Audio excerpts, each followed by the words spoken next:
How many times you have witnessed this branching from the main mandibular canal distal to the third molar, which runs and exit at the level of the alveolar crest? This is an anatomical variation and we call it the retromolar canal, as it exits almost in the retromolar region of the mandible.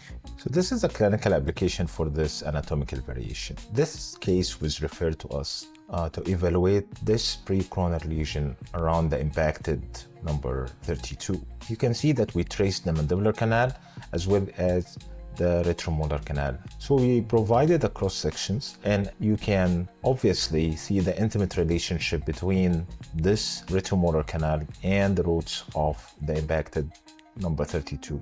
Here we provided the maximum dimensions of the lesion. You can appreciate also the inferior displacement of the mandibular canal.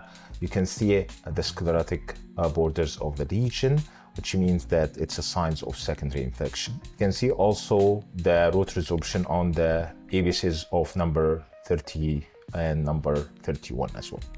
Here we trace it so we can give more focus about that relationship with the neurovascular canal here. We recommended a surgical consideration so we can avoid injury of the neurovascular bundle or expectations for more bleeding or paresthesia after the surgery. You can see the interruption of the alveolar crest, which was the pathway for the infection and led to sclerotic borders, as you see around the lesion. What was interesting in this case, we found a small polyp inside the left nasal cavity, as you see here, and we reported as well as more dental findings. And that's what we do normally. We don't focus only on the lesion.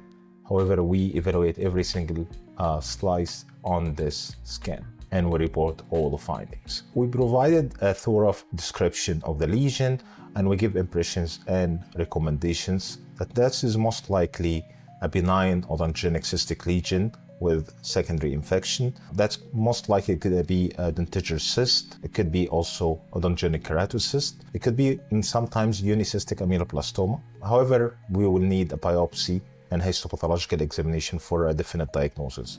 And we also recommended the clinical consideration for the retromolar canal.